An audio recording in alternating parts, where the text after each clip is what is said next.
That's the name of our class on Wednesdays. Now, I haven't been here in person for a couple weeks. I did teach the class remotely, so it's been a little while. Um, so it's good to be here in person with the chaver that are actually in the room. We always love that. Hello to those who are on social media. Please tell us, where are you watching from?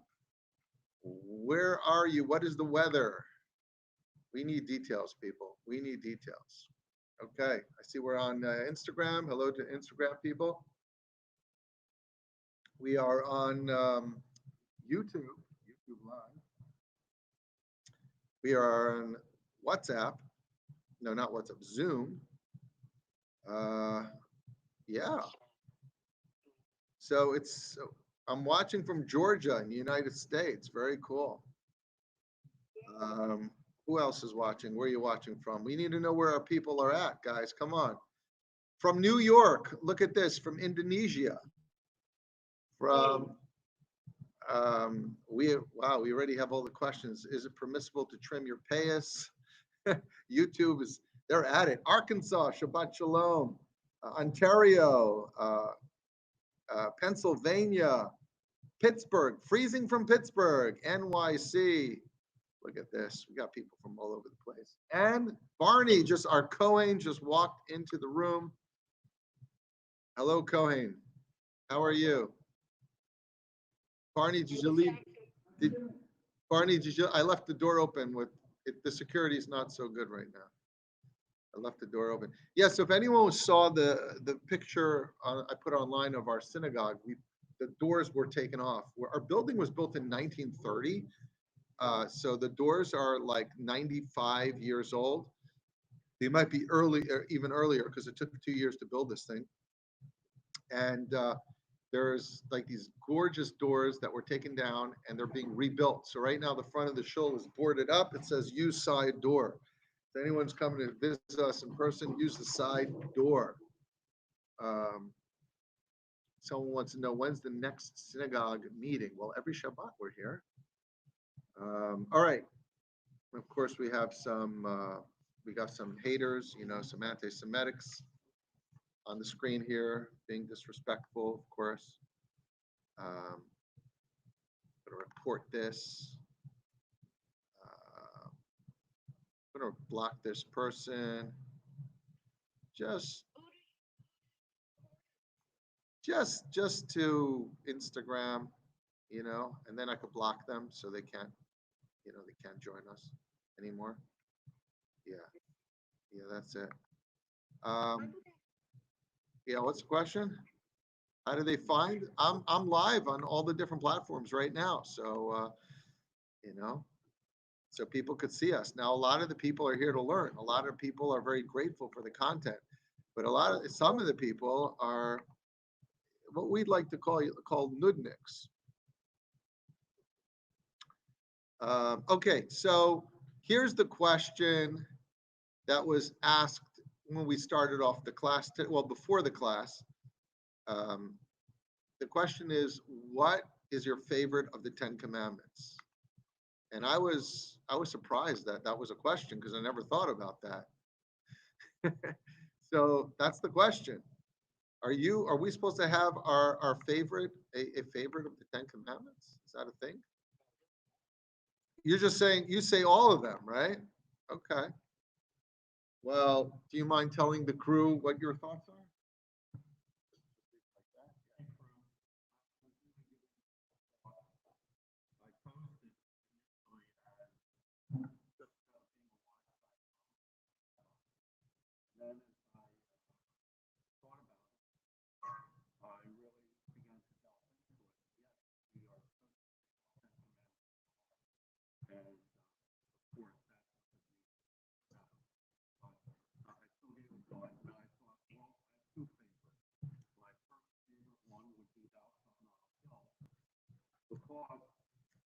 It encompasses and creates sanctity of life, without question. It's a root for all of us to concentrate on and to deal with. The other about thou shalt not covet. I'll just leave it covet because I believe that covet is essentially one of the roots of evil, whereas we're looking at things that we don't have, that we want to protect, that we want to control, and that leads to deeper, darker action. So, anybody have any thoughts? Please let the rabbi know that we're online. We're taking your questions. Yes, we're taking your questions. Okay, so for those of those, some didn't hear, because not all the mics are facing you, but some did hear you. Basically, he says his favorite, aside from do not kill, which is important, it's like the highest, Right. is do not covet, because that's really a lot of the problems that lead to all the other sins that go on in the world, is if we covet. So anyway, we'd love to see here in the comments. Is it for those that are Instagram? You said it was muffled. Can you hear me now? And if you can, please let me know. I just want to make sure you can hear. Who is going to say, Chaya? What were you going to say?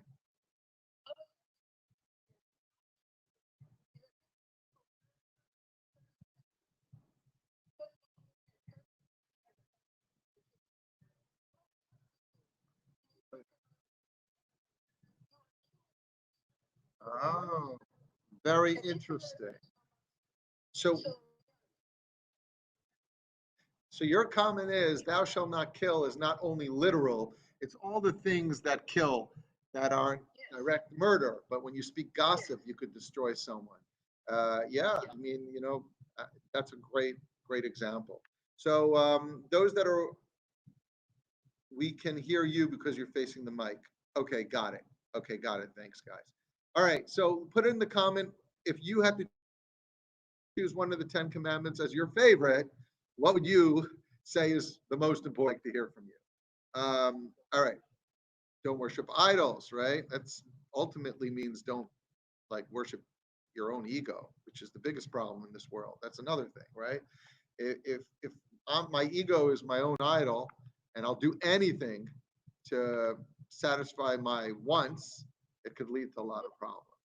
So just another opinion. I don't know if it's as maybe do not covet is up there, but we'd like to get your thoughts. Yeah, Rich, welcome. Rich, is this the third week you're with us? So we have to make a special celebration, Rich, because 3 times you do something good in Judaism. It's called the chazaka. It becomes actuality. It becomes reality. So now you're really part of the family. But anyway, I cut you off. Go on.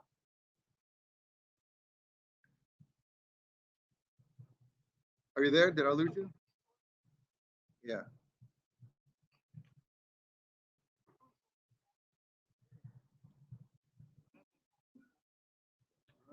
Yeah. Yeah. You're right. It is thou shalt not murder. You're right. Thank you. Stand corrected. We are not only allowed to kill, but we're obligated to kill when we're defending our life. And yeah, so that, yeah, well, thanks for pointing that out. Oh, right. I got a lot. Someone's writing, Rabbi, do you condemn the acts of your fellow Jewish brother Epstein?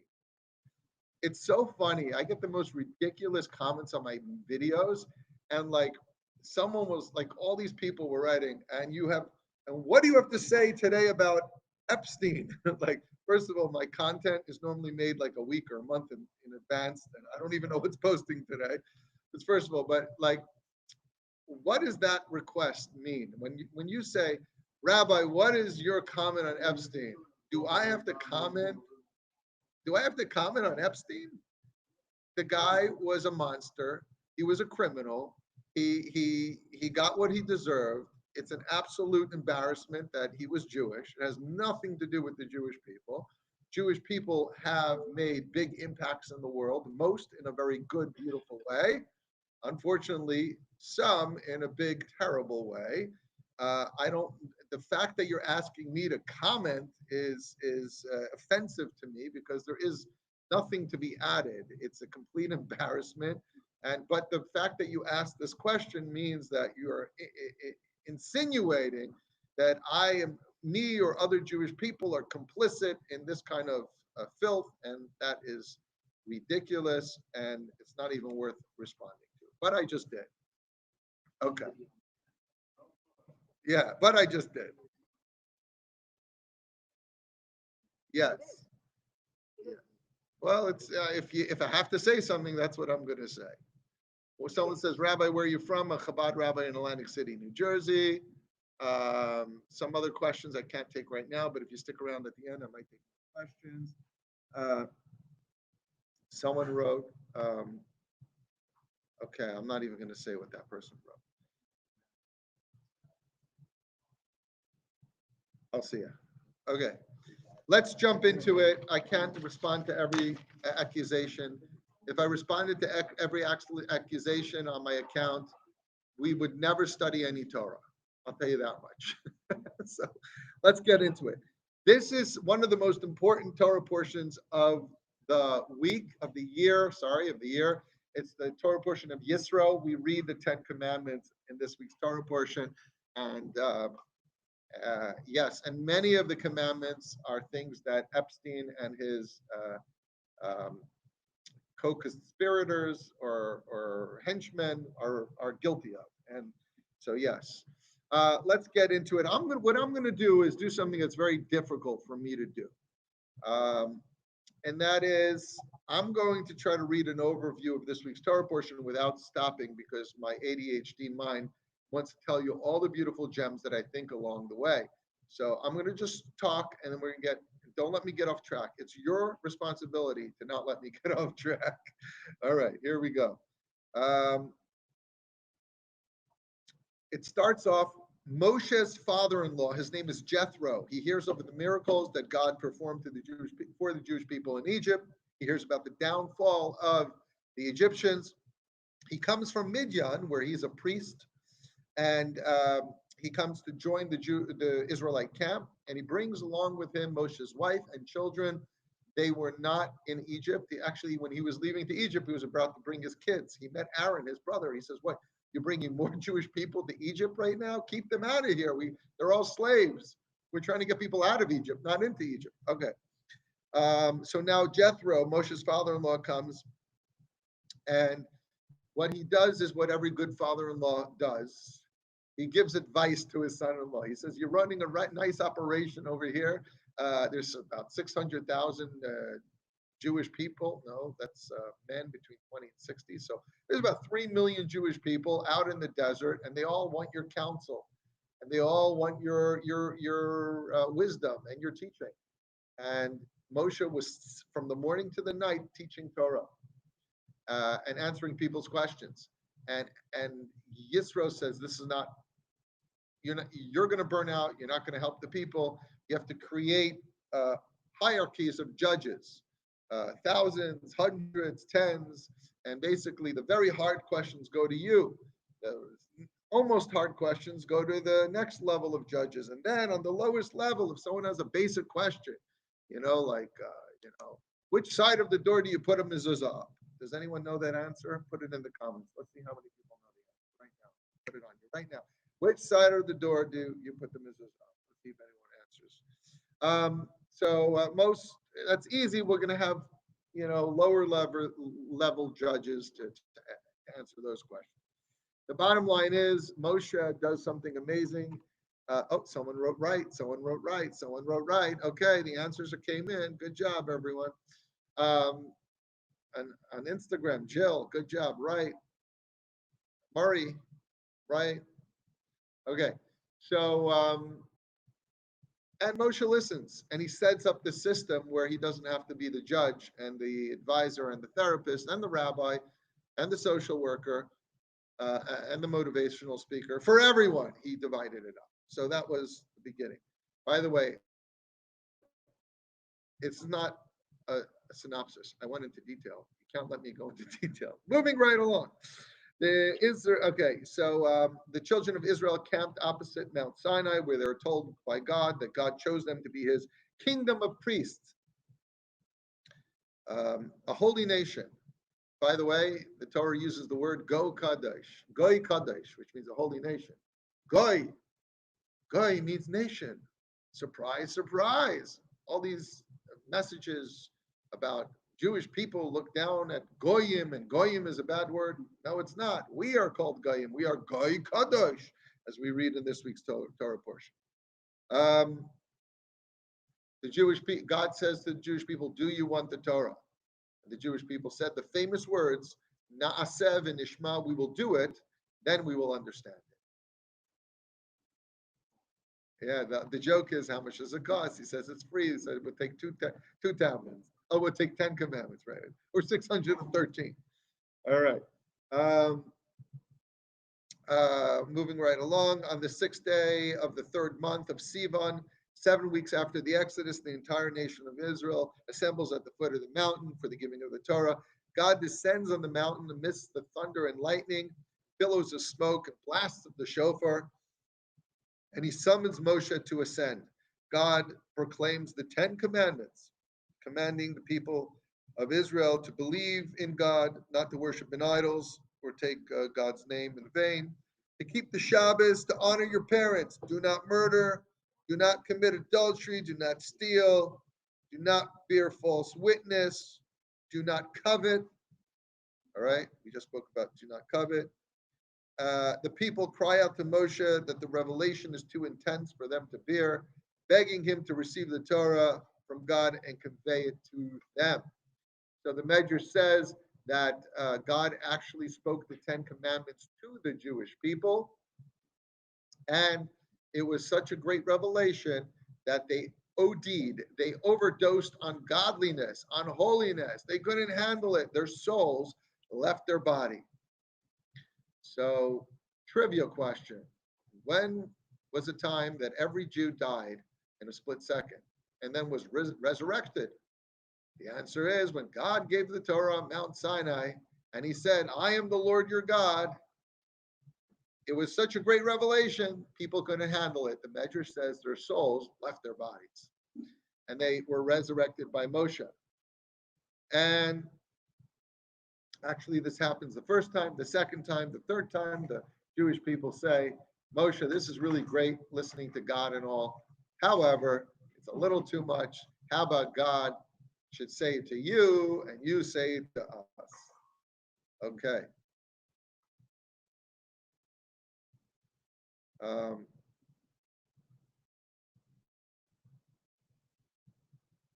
All right. So moving right along. That's an overview of the Torah portion.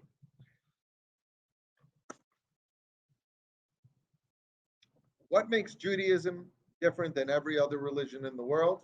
Many things, but one thing in particular, and that is that the claim of the revelation was not to just a few priests or a few prophets. It was to every single Jewish person, man, woman, and child. Everyone hears God's voice on Mount Sinai. That's an outlandish claim that's hard to perpetuate. You know, you could say there were 12 prophets in a private room and they were given a sacrifice and God spoke to them. You could say that. And then you just have to believe these 12 people if they're telling the truth or not. However, the claim that every single man, woman, and child heard God's voice and they told their kids, "This is what we heard," and their kids spoke to the neighbor and spoke to someone down the block, and everyone heard the same thing, that's an outlandish claim that wouldn't hold any water unless it was actually true. And so some people point to the event of the giving of the Torah on Mount Sinai as a proof, as historical proof that God gave the Torah to the Jewish people. Now, let me know if you think that this proof is strong enough without a shadow of a doubt to prove Judaism and the Torah, not just Judaism, but any religion that, or 7 laws of Noah that come for it as well. But my personal belief is our job is not to prove the Torah, because I personally believe that if we could prove the Torah,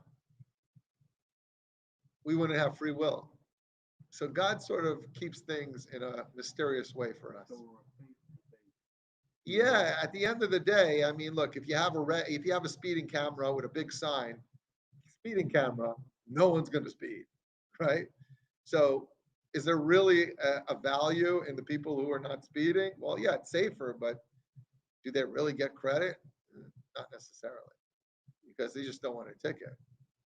But what if you never saw the camera? Well, now the people that are behaving themselves, you can actually say, you know what, you're a real mensch. You're doing it because you're trying to keep people safe. You're not worried about tickets. Same thing as with Torah and Judaism. Imagine if we knew that God was God and the Torah was the Torah. Would we ever mess up? Would we ever step out of line? No. So ultimately, we'd be a bunch of robots. Do our mitzvahs have any real value in such a situation? Anyway, see, there's a lot of questions on TikTok about OU and OUD, a bunch of anti-Semitic comments. You guys will have to wait until after the class. I'll stick around and answer some of those questions. Anyway,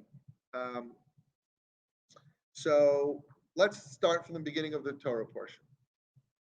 But I'm going to digress, because today on the Jewish calendar, there's a very interesting piece of history that a lot of people don't know about.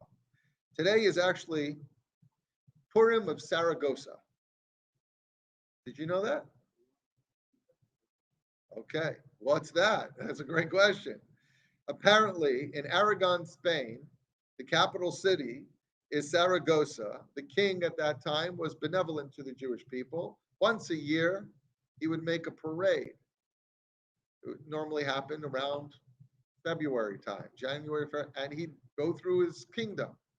And the Jewish people were loyal subjects and they loved their king. And they would dance out of the synagogue to greet their king, carrying the Torah cases with the Torah to show the king the most honor that they possibly can give the king. Now, we're not talking about regular Torahs that Ashkenazim use. We're talking about Sephardi Torahs that are in those round cases, right? Exactly. Can you imagine the king pulls up in his carriage? The Jewish people love their king. They come out with these Torah scrolls.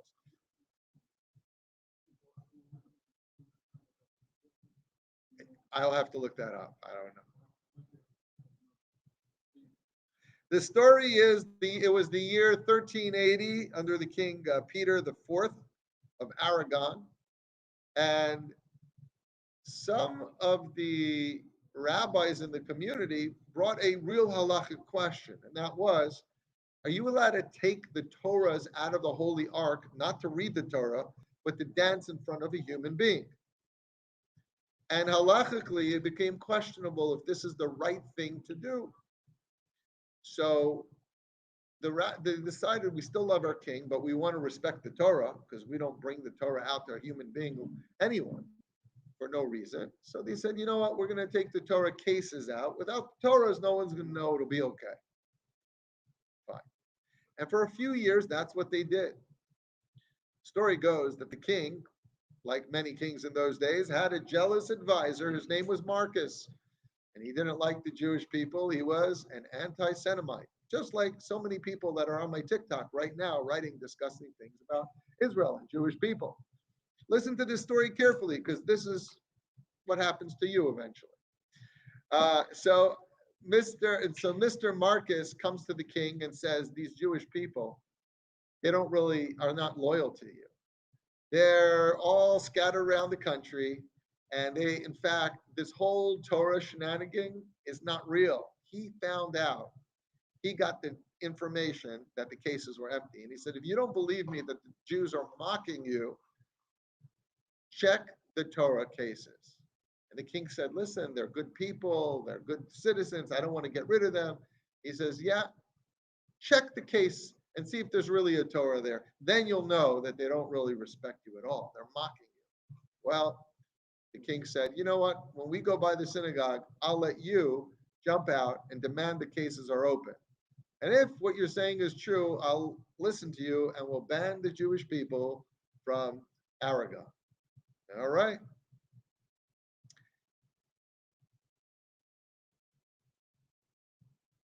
The Jewish people came out to greet the king. They were joyful. They took out the Torahs. And suddenly the advisor Marcus jumps out of the wagon and says, wait, rabbis, Open the cases. Show us that there's really a Torah there. All the Jewish people became so afraid, so embarrassed. Oh my gosh, there's no Torah in there. What are we going to do? And the king says, listen to my advisor.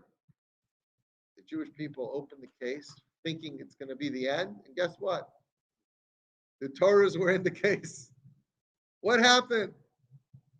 Well, my friends, this is when I give you the rest of the story. It was a miracle. The night before this great parade, the Gabbai of the shul. The Gabbai is like the person in charge of cleaning up, of opening, of clothing, of keeping the shul nice together. The Gabbai of the shul could not fall asleep. In his mind, he had a vision. And in the vision, he saw a holy man with a long white beard come to him and he said, you are not safe. Tomorrow, when the parade comes, you will be asked to open up the Torah cases. And if there's no Torahs there, you will be in big trouble. And he thought it was a strange dream, so he went back to sleep. A few minutes later, he woke up. He had the same exact dream. He woke up in a sweat. So real. He said, dreams are dreams. He went to sleep again, and it happened a third time. He said, something strange. He put on his clothing. He walked across town in the middle of the night, and he went to the synagogue. The Torahs were all prepared to go out the next morning for the parade. The cases, the empty cases. He quietly put the Torahs into the cases. Anyway, fast forward the next morning, they opened the cases, and the Jewish people were so afraid, but lo and behold, the Torahs were there. The king got really angry at Marcus, and he said, exactly what you wanted to do to my loyal Jewish subjects should happen to you. And Marcus was demoted and sent out of the country, exiled to never return and cause any trouble again. And this became known historically on this day of the Hebrew month as Purim of Saragossa. A reminder that the Purim story, the hatred for the Jewish people, happened many times, and the salvation of Jewish people continues to happen.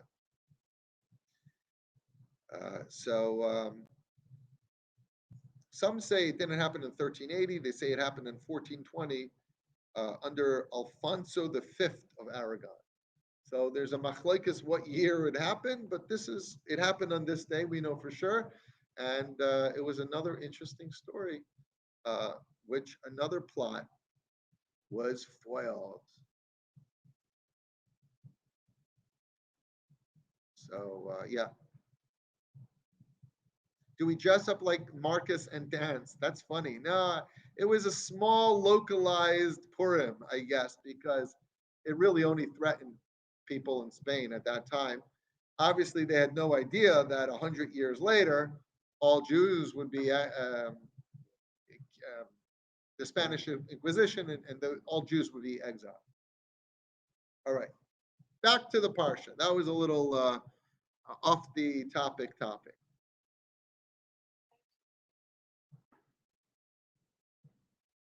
Okay. Why is the Torah portion this week named after a Gentile, a non-Jew? Jethro was not Jewish, yet the whole Torah portion is named after him. Jethro, Yisro. Yes, he was a great man, and yes, he was Moshe's father-in-law. Yes, he converts to Judaism.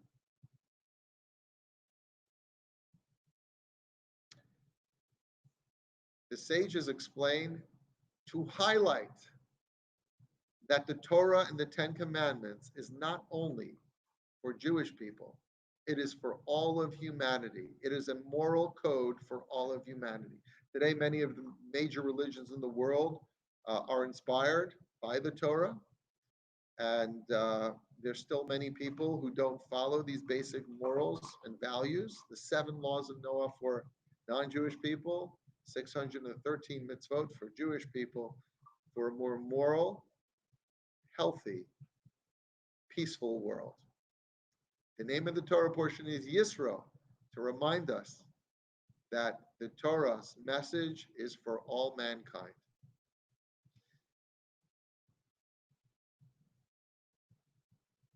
And perhaps this explains another question. Did you know the first word of the Ten Commandments is not Hebrew, but Egyptian? Anochi. Yes, it starts Anochi Hashem Aleikecha. I am the Lord your God. But the word Anochi is not Hebrew, it's actually Egyptian. How do you say I in Hebrew? Ani. Anochi is Egyptian. The sages answer, because in this week's, the sages answer because the Ten Commandments, again, is not just for the Jewish people. It is a message for all of humanity. All the 7 Noahide laws could be found within the Ten Commandments. It was written in a language that everyone would know. Egyptian is like what Egyptian was the English of today, like it's the most universal language, or maybe Spanish, I don't know. Egyptian was well known. God starts the Ten Commandments in a language signifying this is not just for the Jewish people, this is for all of humanity.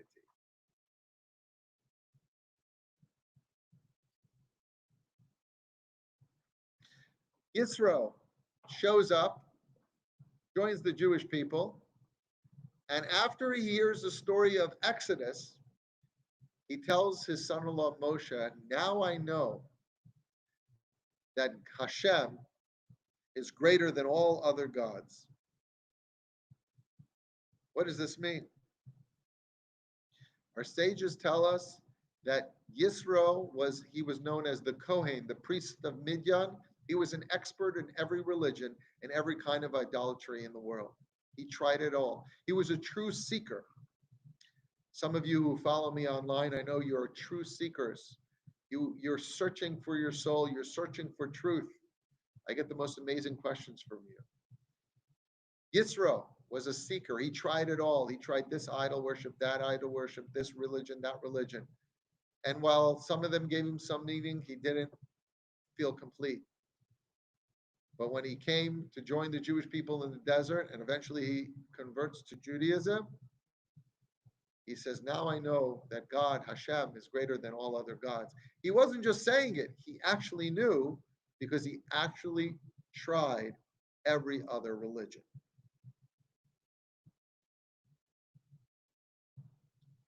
And then, of course, he gives the advice to his son-in-law.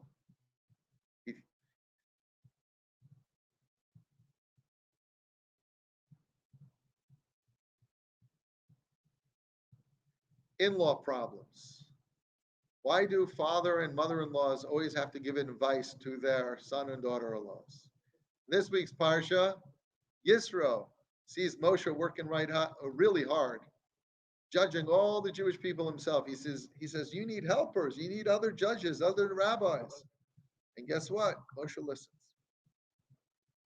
The question is asked, Moshe is such a smart guy. He can't think of this on his own. He didn't realize that the line was out the door and down the block and to the next neighborhood, and he still only counseled a few people at a time. Did he not realize he needs help? He can't run the organization himself. Moshe, this is Moshe. Moshe gave us the 10 commandments, the 613 mitzvahs. He led us out of Egypt. He took down Pharaoh and the Egyptians. He brought us up to the promised land. He did all that, and he couldn't figure out, you need a little help. You got to hire some help. Seriously. So you're saying he was so involved. He was. Okay. The Rebbe gives a beautiful insight. He says, of course, Moshe understood that you could hire help. He was a big operator. He was leading 3 million people. There were committees for everything. Shuls love committees, right? There's bathroom committees, there's sermon committees, there's kiddush committees. Okay. He knew about committees, but there was something else that he was struggling with. And that is People were coming to Moshe, bearing their soul, looking for advice, looking for wisdom, looking for inspiration. Moshe says, I can't just outsource inspiration. It's not something I could outsource. Moshe was the Rebbe, the Rosh B'nai Yisrael. He was the leader of the Jewish people of that time. He had a collective soul that connected to each Jew. He says, the people don't just need help, they need my help. It's not that he didn't know how to run a big operation. He says, they're coming to me. They want me to look into their eyes, to listen to their question, to give them advice, to lift them up. You can't just hire that. You can't just outsource that.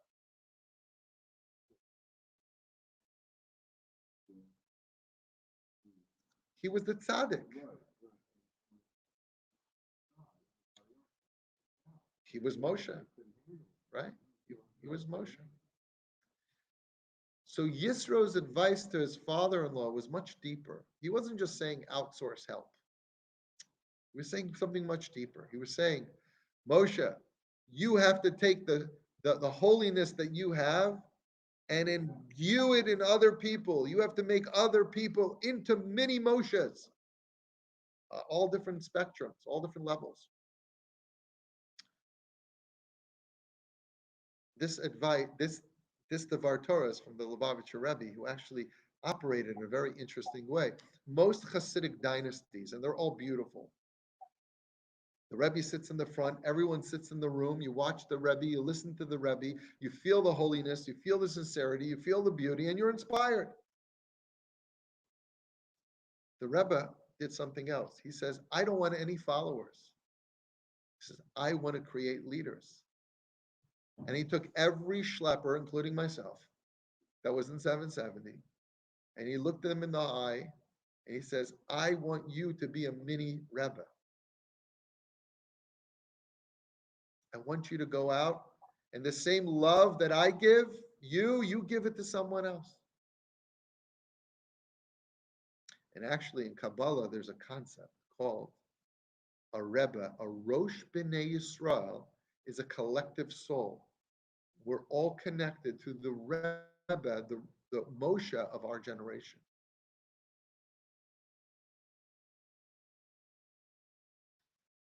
So that's what Yisro was telling Moshe. Don't just outsource. That's not what I'm telling you to do. Moshe, you put a piece of your spark into each one of your helpers and you make them shluchim, and you give them the power to help other people.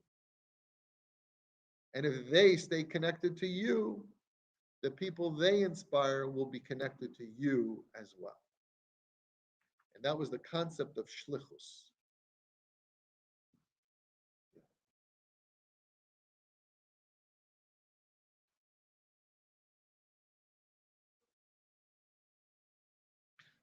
Let's read the 10 Commandments. What are the 10 Commandments? Well, apparently a lot of humanity has forgotten, so it's worth repeating. Here are the 10 Commandments. Number 1, God says, I am the Lord your God who took you out of Egypt. Number 2, you shall have no other gods. Number 3, you shall not swear in God's name in vain. Oh my, don't do it. Number 4, remember the Shabbos. Number 5, honor your father and your mother. How often do people reach out to me and tell me how horrible their parents were to them growing up and how they're not talking to their parents anymore? And I believe it. People can be horrible, even parents. Doesn't mean we have to have a relationship and go on vacations with them, but we need to give them respect. Number 6, you shall not murder. Number 7, you shall not commit adultery. Number 8, you shall not steal. Number 9, you shall not bear false witness against your fellow. Basically, don't swear using God's name. and lie.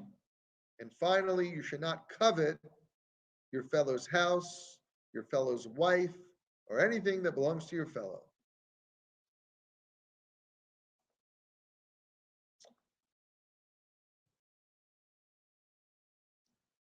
We all know there were 10 commandments and there were two tablets. But why did you need two tablets? Could have just put them all on one tablet. Of course, in the movie, there were three tablets and he drops one, right? Charlton Heston drops one. Mel Brooks. Okay, Mel Brooks. Right. In the movie, Mel Brooks drops one. And so there was three. He says two. But the question is, why couldn't you just have one? There were the first five on one and the next five on the other. Yes. Was that what you were going to say? Very good. The first five are all God related, right? Um, I'm the Lord your God. You should have no other gods. You should not swear God's name in vain. Remember the Shabbos. Honor your parents. That's also in the God category. Fine. That's on one side. The other side is do not murder, do not commit adultery, do not steal, false witness, do not covet. If you line them up on two tablets, our sages tell us, you could read the first one with the second one, the third one with the fourth one. Oh, well, the first, no, you can read the first one with the sixth one. You'll read the first one with the sixth one. Right. 2 and 7, 3 and 8. So now it's saying, I am the Lord your God, do not murder. And that's very important, those two to be together. Because every moral person says, do not murder, right? Except they make an exception. Except if this, if that, if someone does this to me, if someone does that, then I could do it. No. It's a blanket statement. Do not murder. Why? Because I am the Lord your God. And do not commit adultery. You should have no other gods. Basically, we shouldn't rationalize our morality, the Ten Commandments. I'll give you two groups of people that believed that you shall not murder, and they murder anyway. But they believe it. How does that work? Take, for example, in Germany, the Nazis, Yimach Shemo. Some of them went to church, they washed off their boots, came out of the concentration camps, brought their children to church. How did that happen? Don't they believe that thou shalt not murder? Yeah, they believe that. But that was for a human being. They decided that a Jew is not human. A Jew is not human, then I could. They rationalized it. There's another group, religious extremists that kill people for their religion. Also, thou shalt not murder, except when it doesn't fit into my view of religion. The Torah says, thou shalt not kill because I am the Lord your God. That's it. God makes the rules.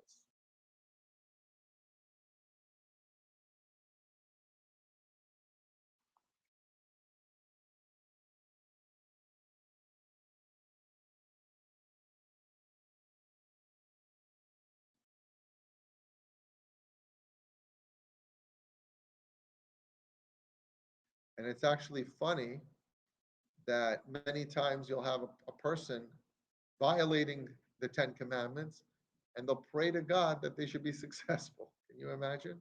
An example of this is a burglar or a thief. Imagine someone who's a thief or a burglar and they're trying to break into a home and they're hoping they don't get caught. So they're violating the Ten Commandments, and as they do it, they say, please, God, make sure I don't get caught. Are you kidding me? As human beings, we have the ability to divorce what's moral from God. We could ask God, please, God, make my mission successful and I can go steal something from someone. The same Ten Commandments says, thou shalt not steal, says, I am the Lord your God. Okay.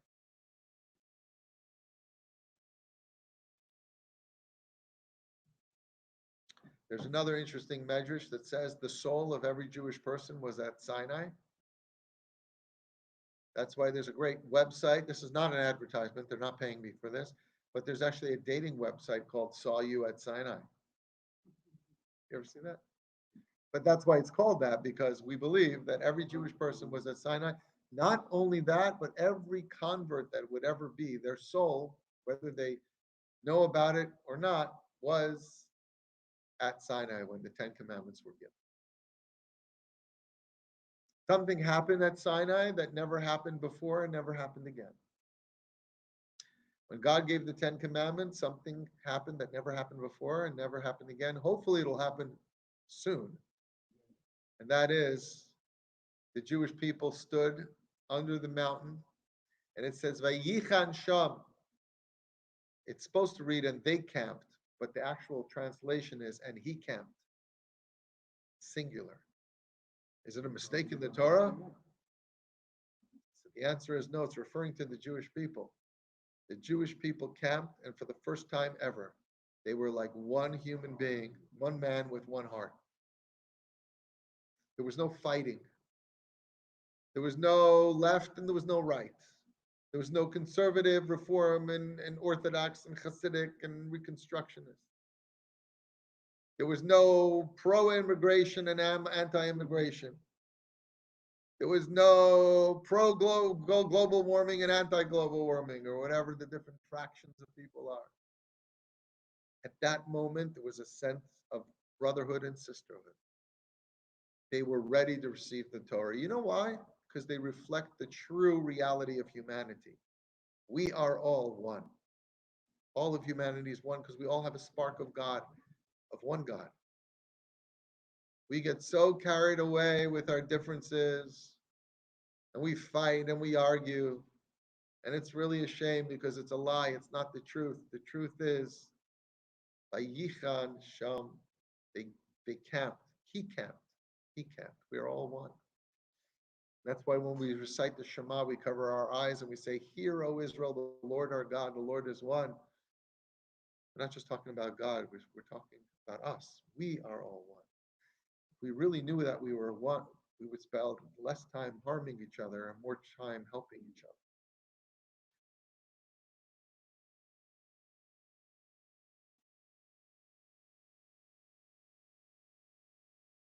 I'm going to pause and see if there's any questions. Any questions? Any complaints? Thank you. Thank you, Chaya. Thank you.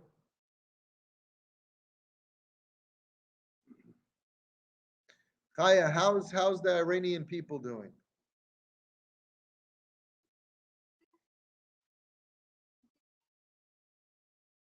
They're in limbo. We need to pray for the Iranian people. They deserve our prayers.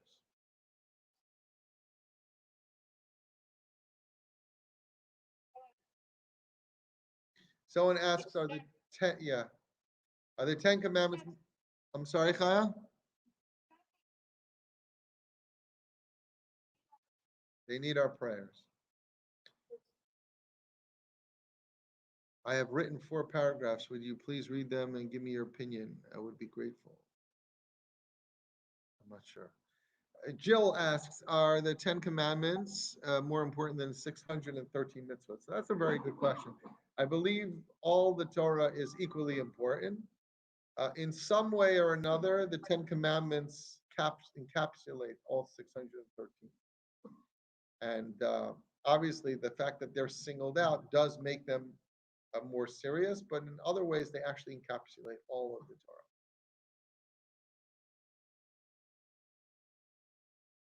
The Quran reminds Bnei Israel that. Okay, I hear you. I love the idea that every soul was at Mount Sinai. It feels like I'm finally home with my people after starting my conversion. Tats for thought. Good luck on your conversion. God bless you.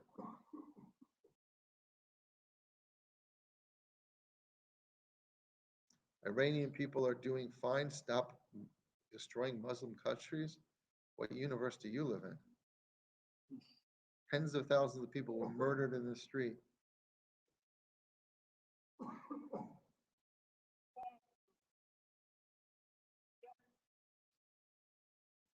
Someone asks, is there a specific order when taking off your tefillin? Yes. When you put on your tefillin, you put on your arm until your hand and you stop. Then you put on the head and you finish the hand. When you take it off, you reverse it. You take off the tefillin off the fingers, you stop here, take off the head, then you take off the arm. Good question. All right.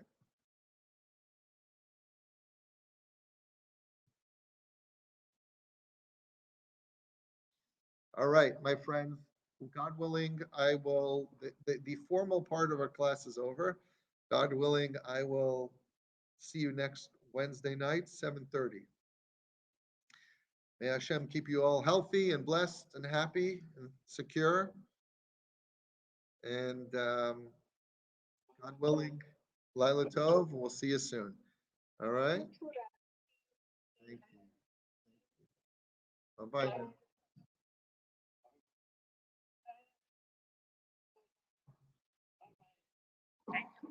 I see you. Bye later. Get well, Israel. Thanks, Shimon. Okay. Why are you rocking back and forth? That's when Jewish people study Torah or pray, we sway. We sway because the soul sways. It's a soul thing. Either you get it or you get it.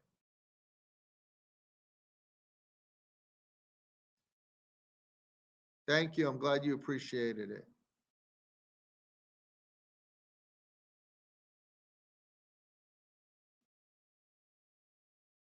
All right.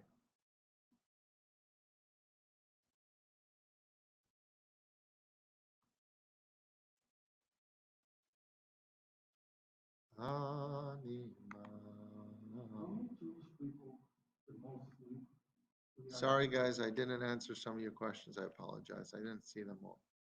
What was your question? So they say it was about 3 million that left. But there's also this, the word is chamushim, which means only 1/5 left. So a lot of Jewish people stayed in Egypt. They weren't able to leave. They didn't have the faith or whatever. Um, what? Some would say that maybe millions more. Others say that that 3 million weren't all Jewish people, but they were also mixed multitudes.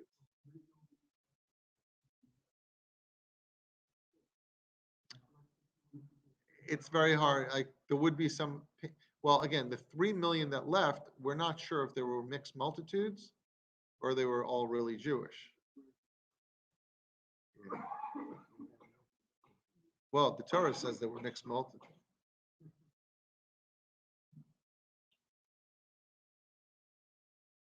Thank you, Rabbi Raps. You're awesome, as other rabbis are awesome. You're awesome, as other rabbi are awesome too. Yachai Israel. Thank you. Yes, my friends.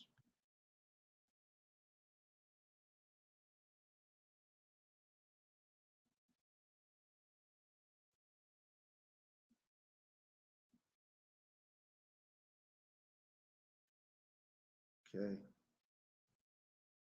Express prints for you. Why don't you show the same opposition to Israel regime as you show for the anti-Iran regime? Very simple. Israel belongs to the Jewish people. The Palestinians had the opportunity on multiple occasions to live side by side with the Jewish people. Repeatedly, they attacked in 1948, 67, and many other times, 72, and October 7th. And basically, this war in Gaza is tragic, but it's a war because they have to get rid of Hamas. Palestinian people can't get rid of Hamas. Israel has no choice but to go in and do it. You could misrepresent what's going on as a genocide. It is not.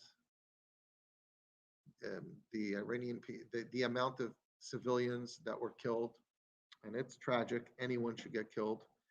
Is a soldier, a combat, a terrorist to civilian is either 1 to 1 or 1 to 2, which is much lower than the average. When any other country goes to war, it's normally 1 to 5 or 1 to 7 civilians. It sucks. War sucks. You start wars, that's what happens.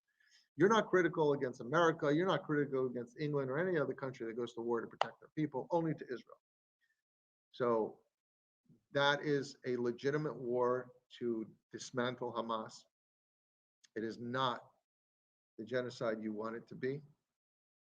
And what's happening in Iran is innocent people in the street are getting mowed down for demanding freedom. So I'm not going to equate the two at all. If the Palestinian people could get rid of Hamas and make peace with Israel, this would be over. They can't. Israel's doing the best they can. It's a tragedy. I hope that ends, and the Palestinian people can live in peace. Quite frankly, I'm unsure if they even want to live in peace or if they are Hamas. I don't know, but I am skeptical at this point. What? As are you? Yeah. Yes, I know I can't reason with this waste of time, but I'm not really speaking to him because I don't, or her, or it. But I'm really talking to the sane people that are watching and reading it. That's what I'm doing.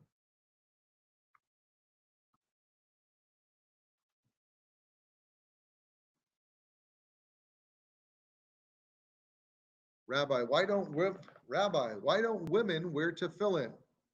Well, the reason is because tefillin is an extra connection to connect the man to God. We believe that women are spiritually on a higher level. They don't require that connection. Can a woman wear tefillin? Technically, yes. Rashi's daughters wore tefillin.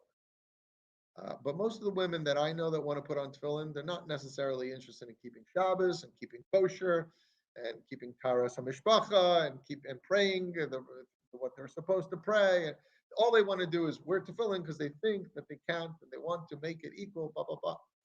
That's silly. That's disrespectful. Do everything God asks you to do as a woman. And then if you're still feeling empty and you want to put on tefillin, I'll help you put on tefillin.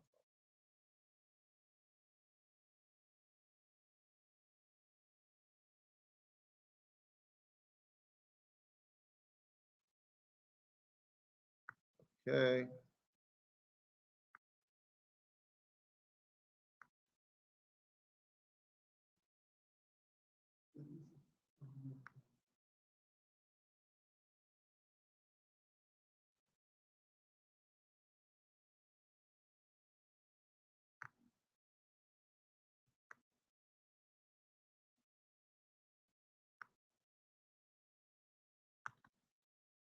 Okay.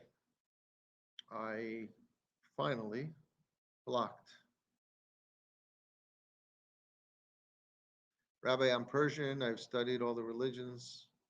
Oh, that's a long one. That's a long message. Send me a message privately in rabbiraps@gmail.com. All right?